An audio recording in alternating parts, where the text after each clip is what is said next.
Okay, so let me, we just went over a bunch of different things. I'm going to show you, and let's make sure, listen up, show you a couple things that involve actual photos now. And let's say I have this photo, and I'm going to zoom in a little bit, and I'm going to use the Alt button and the roller ball on my mouse.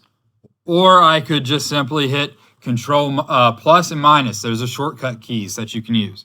The more that you can use the keyboard plus your mouse, the more efficient you're going to be. I'm going to come into over here and where it says Clone Stamp Tool. Okay, right here, Clone Stamp Tool, and I'm going to show you how this works. Okay, I'm going to show you how this works. I brought it out, the toolbar out, so you can see where it says Clone Stamp Tool. Remember, anytime that you hover over something and you see the play sign there, you can either watch a video or even just click Learn More, and it will pull up information about how to use it. Back when I learned Photoshop, back in what feels like the Stone Age now, in 2004, none of this existed. I don't even know if any of you all were born in 2004. We got a couple hands. Awesome. So close that out. And so I'm going to come in and I'm going to go to the Clone Stamp Tool. Now with the Clone Stamp Tool, I'm going to zoom in just a little bit more. When I hit the Alt button, okay? When I hit the Alt button, notice, and I'll zoom in on the Pro Board so you can see a little bit. You should be able to see it if you're watching online. But notice what happens to the cursor, okay? Here's the cursor right here. When I hit the Alt button, notice how it changes. Okay, it has the lines there with the circles. That the Alt button is not pressed now. I just press the Alt button, okay? So this is what is going to allow me to create what's called an anchor. So I'm going to come right here and I'm going to click with the Alt button held down, and I'm just going to click right there, and then I'm going to let up. Now what I can do is I'm going to come over here, way over here. Look where I put my anchor down over here when I push the mouse or do the right click. Okay. Now you see where it has the lines where I put my anchor down, the cross lines. Now look what happens where I have my cursor where the circle is. As I move this over here,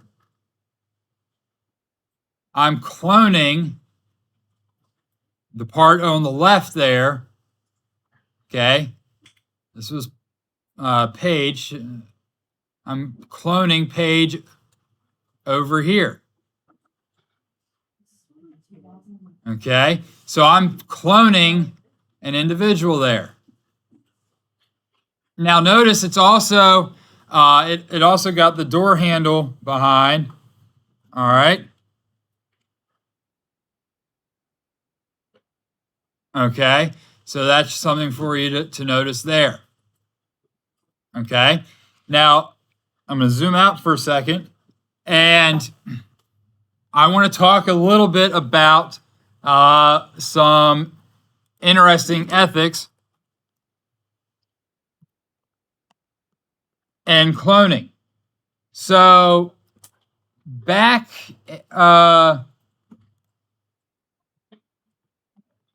many years ago, there was, I want to show you this. This was a story in the New York Times and was, well,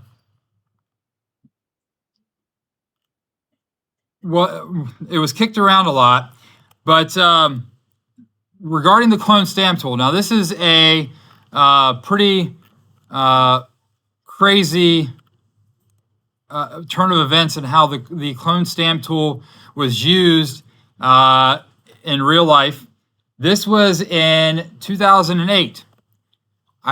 The country of Iran, what they did and I am going to zoom out here.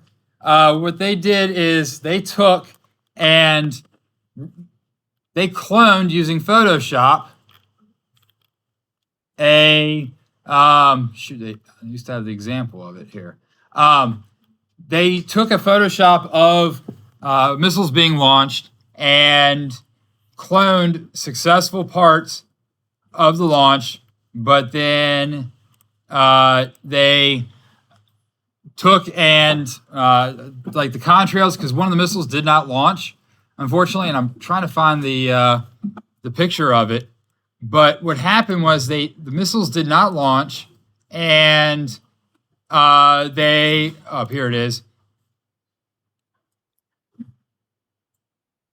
The pictures that they put in, here we go. The one on the right here. Now, what they failed to do with this is they covered up the one missile that did not get launched correctly. They used the clone stamp tool to create this launch here with cloning the missile launch from this missile. So this part was here, and then they took the contrails of other missiles and built in and created this launch here. So this part here was from here, and then they built part of the contrail here and here to make that other part. So that was a real life example of using the clone stamp. So that is ethically how you can use the clone stamp tool. So I'm going to give you a couple minutes. You can use the clone stamp tool, open up different images if you'd like, and like I'm going to open up. Here's a good one. I'm going to take myself in Ottawa, Canada from a couple years ago, and I can come in, increase the size of my brush, makes it a bigger clone area. So I'm gonna come over here, and I'm gonna make a second tower. I'm gonna hold down Alt, and I'm going to click here for my anchor, and I'm gonna come over here, and I'm just going to start with the second, add another tower to their Parliament building. Like there. Pretty crazy. All right, so now you've got, I'll give you about 10, 15 minutes to do some playground time with clone stamping.